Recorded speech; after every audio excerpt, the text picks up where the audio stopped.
안녕하십니까. 새해 처음 맞이하는 다락방입니다. 오늘은 새해인데도 불구하고 약간 더 식상하게 이슬 기자 모셨습니다. 안녕하세요, 이슬입니다. 식상합니까 벌써? 새해인데 약간 좀 우리 신입 기자들도 많이 들어왔는데 아직도 이 자리를 노리고 있네요. 이슬 기자가 뭐 했냐면 난 제목이 참 마음에 들었어요. 특혜받은 인생 이막. 거의 뭐 드라마 제목 아닙니까? 우리 퇴직 공무원들이 과연 퇴직한 이후에 어떤 삶을 살고 있는지 이슬 기자가 직접 추적했습니다. 어떤 재취업이 좀 인상이 깊었던가요? 여러 가지가 있었는데 대표적으로 말씀을 드리자면 이제 부산교통공사라고 대표 공공기관이 있죠.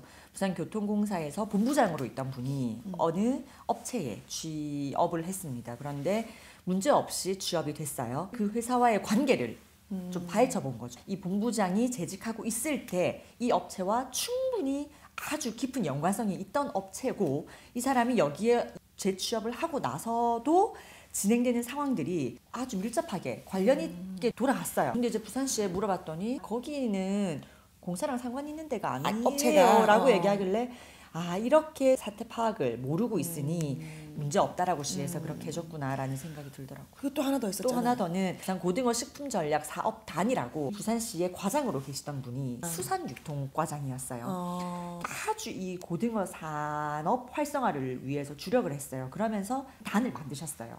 본인이 과장으로 있을 때. 공무원 할 때 만든 단. 졸업을 하시고 바로 그 사업단으로 가는데 뭘로 갔냐? 단장으로 간 거죠. 이 사업단을 활성화하는데 아주 내용도 잘 알고 있는 분이고 뭐 이런 사람이 가서 좀 키울 필요가 있겠다라는 취지로 시에서는 문제가 없다고 우리가 판단하기에는 본인이 시청 공무원 하면서 만들어 놓은데 나중에 누울 자리를 이미 만들어 놓으시고 졸업하시자마자 자기가 만든 곳에 가신 거잖아요. 그렇게 보이는데 자, 그러면 이 당사자를 우리가 뭐라 할 수 있냐? 입사 승인 심사 서류를 부산시에 넣는단 말이에요. 공직자윤리위원회 심사를 받아야 돼요. 윤리위원회에서 OX 결정을 해요. 근데 된다고 해준 거예요. 분들에게 잘못을 했다라고 하기가 어려운 면이 있죠. 그래서 저희가 나는 검증 받았다. 그쵸. 그 검증이란 자체가 문제가 있는 거 아닙니까? 그래서 저희가 제일 핵심적으로 본 게 부산시 공직자윤리위원회가 어떻게 심사를 했는지를 보려고 한 건데 저희가 정보공개 청구도 하고 했는데 회의록이 비공개입니다. 개인의 신상과 관련된 사적 영역의 정보라고 해서 공개가 안 돼 있어요. 전국이 다 그래요. 어쨌든 관계 있는데 간다는데도 그거 알 수 없으면 암암리에 어떻게 뭐가 이루어지는지 전혀 모르는 거죠. 이게 뭐. 그러면 저희도 어떻게 퇴직하고 나갈 곳을 하나 만들어 놓을까요? 다락방을 키워서 다락방을 어떤 사기업으로 만들어 놓고. 그건 안 될 것 같고 내 생각에는 우리 역량으로 좀 부족할 것 같고.